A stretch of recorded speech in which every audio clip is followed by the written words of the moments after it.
Bonjour chers amis. Les nouvelles ne sont pas bonnes.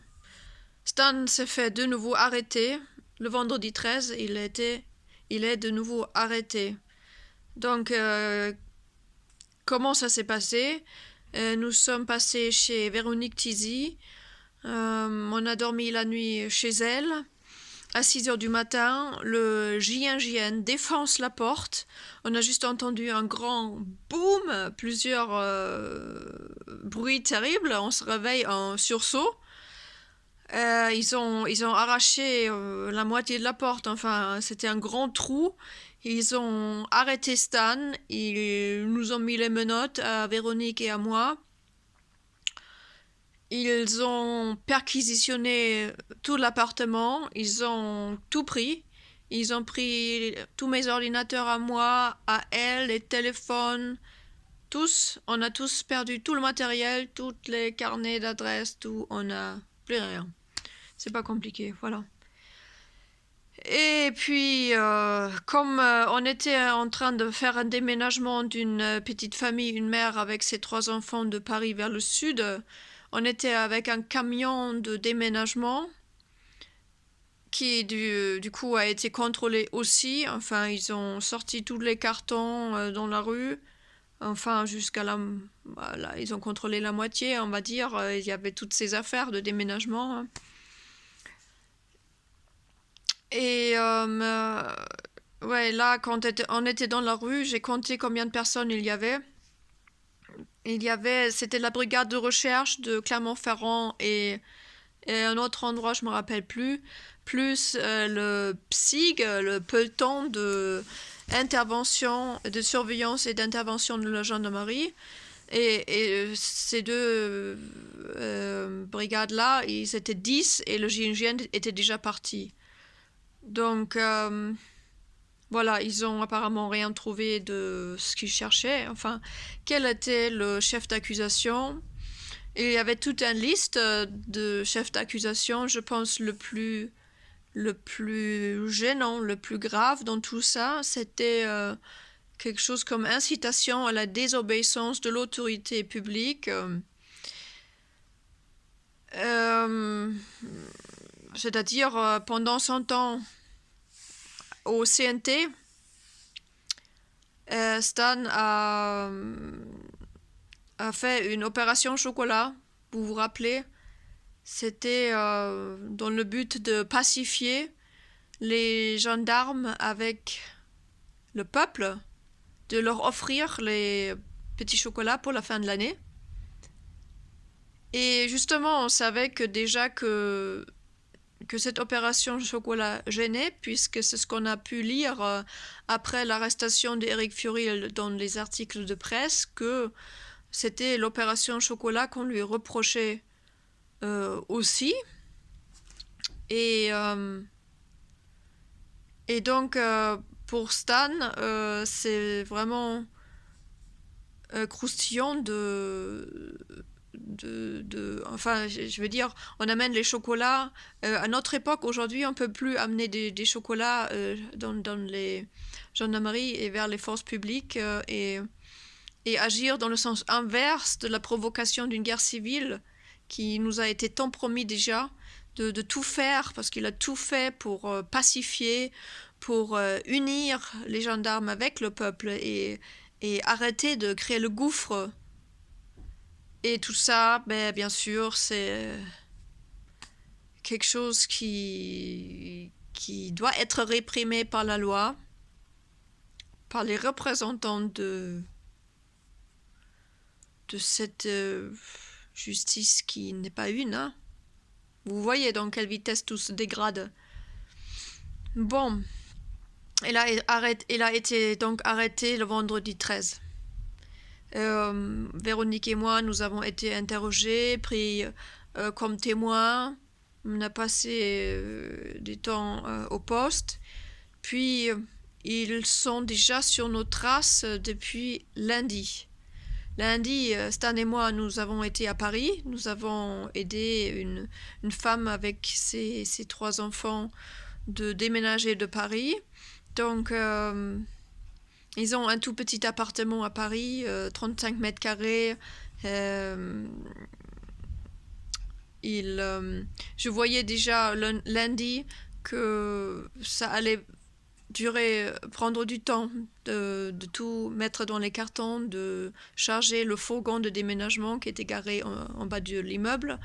Et je me dis, donc, lundi soir, je vais dormir dans la voiture, puisque de toute façon, il n'y a pas de place dans la maison, dans l'appartement. Donc, je m'installe dans son Volvo qu'elle a acheté, qui est assez longue pour pouvoir dormir dedans. J'étais en train de mettre des cartons sur des vitres. Et Stan, à ce moment-là, il était en train de m'aider à coller des cartons sur les vitres du Volvo pour que je puisse dormir tranquille la nuit. Et à ce moment-là, la BAC de Paris nous saute dessus à quatre personnes pour procéder à un contrôle d'identité. Pourquoi ? Apparemment, il y avait des voisins qui se sont gênés par ce qu'on faisait dans la voiture. Ils ont appelé la police pour nous contrôler. Donc, ils étaient peut-être 10h30, 11h le soir. Stan a présenté des papiers d'une autre personne. Donc, ils n'arrivent pas, là-bas, qu'ils n'arrivent pas de se connecter sur Internet pour faire des vérifications approfondies. Et après 1 heure d'attendre que le système refonctionne, de parler du vaccin et de tout et de n'importe quoi, de tout et de rien plutôt, ils s'en vont en disant, pour nous c'est vérifié, vous pouvez dormir dans la voiture. Ah, à ce moment-là, il a échappé belle. Hein. Ils sont partis et ils se sont aperçus de rien à ce moment-là. Et nous, on n'a pas pu partir. On n'a quand même pas pu partir parce qu'on était dans ce déménagement. On n'a pas pu laisser la famille avec les affaires, avec les véhicules. Donc on est resté là. On a pris les risques. Et la nuit, ça s'est passé bien. Ils sont pas revenus arrêter Stan. On a chargé toute la nuit. On a chargé la voiture, les cartons. On n'a pas dormi du tout la nuit. On a descendu les cartons dans le fourgon pour être prêt au plus vite. Et finalement, que au petit matin, on était prêt. C'était vers 8h, 9h du matin. On est parti.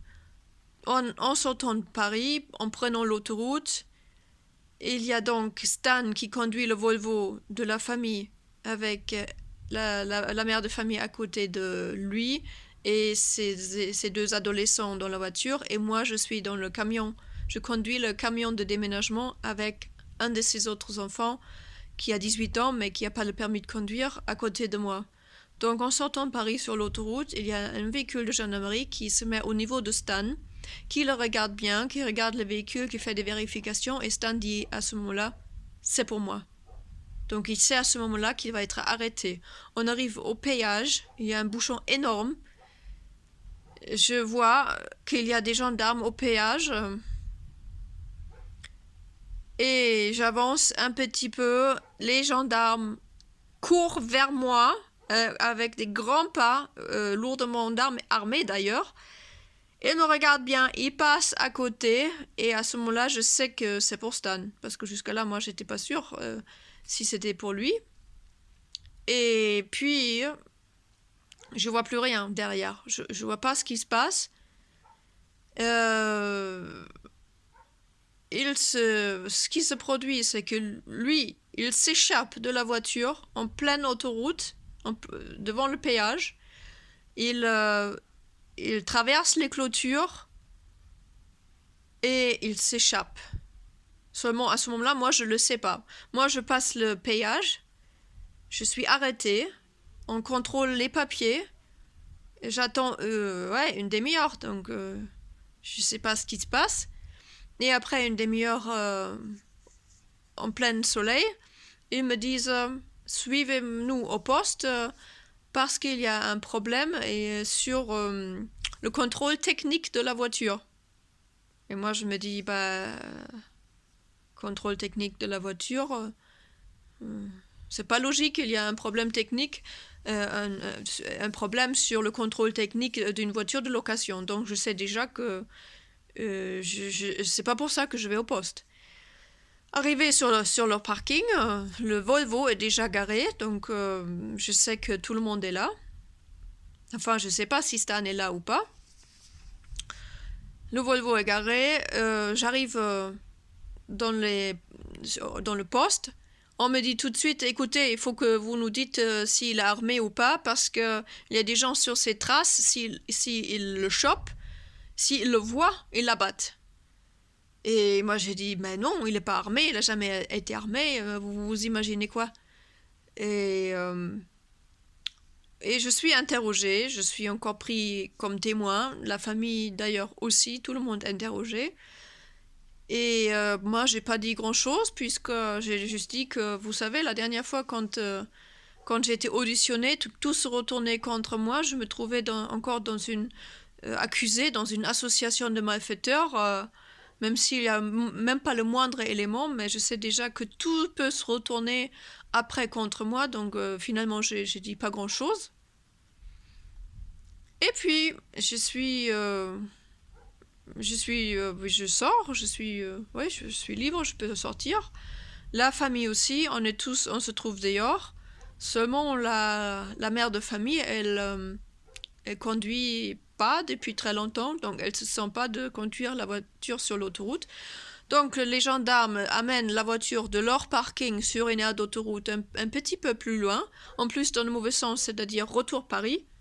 On se trouve tous, la mère de famille avec ses 3 enfants et moi, autour d'une table sur une aire d'autoroute avec 2 véhicules et un chauffeur, donc moi qui peut conduire. Donc un véhicule du coup de trop. Et Stan dans la nature, on ne sait pas ce qui est devenu. Bon, on reste un bon moment sans savoir quoi faire.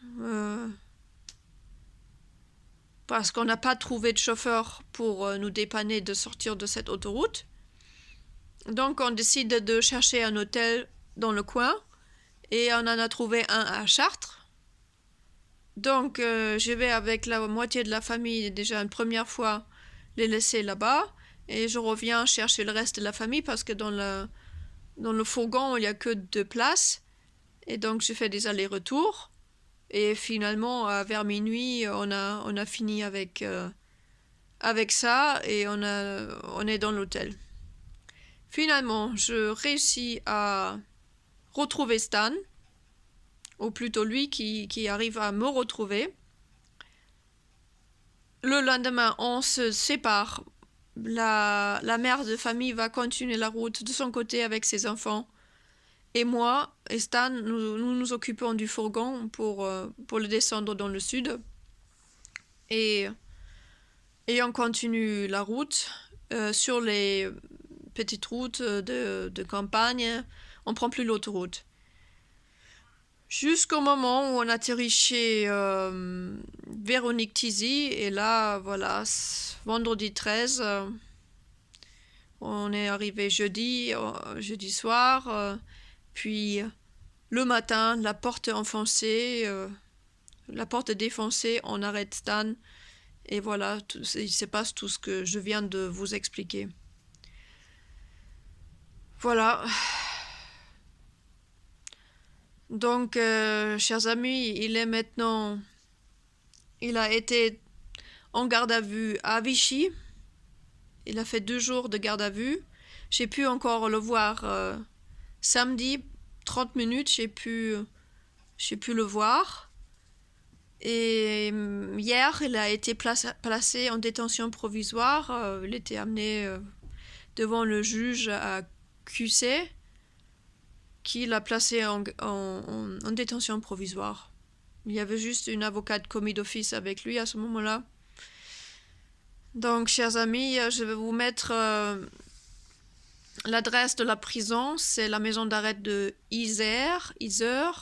Bon, je vous mets l'adresse, c'est vers Moulins. C'est un quartier de Moulins, apparemment. Je vais vous mettre son numéro d'écrou pour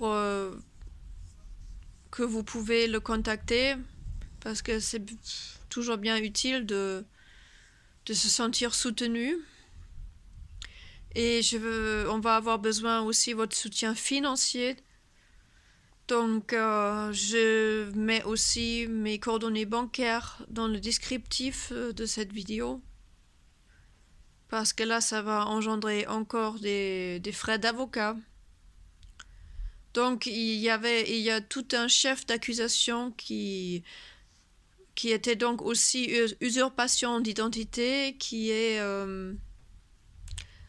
porte et détention d'armes de catégorie A et B. Enfin, ils cherchent. Hein. Ils ont mis association de malfaiteurs, j'ai lu aussi. Donc, ils sont en train de chercher. Hein. Qu'est-ce qu'ils peuvent bien le charger, mais je crois le plus lourd de tout ça, c'est l'incitation à la désobéissance de l'autorité publique, avec justement cette opération chocolat qu'il a entrepris pendant son temps au CNT, et pour pacifier les forces publiques avec le peuple. Voilà. Vous avez bien compris, c'est pas quelque chose qu'on doit faire par les temps qui courent aujourd'hui. Bon, je vous remercie beaucoup, chers amis. Je vous remercie déjà en avance et je vous dis à très bientôt.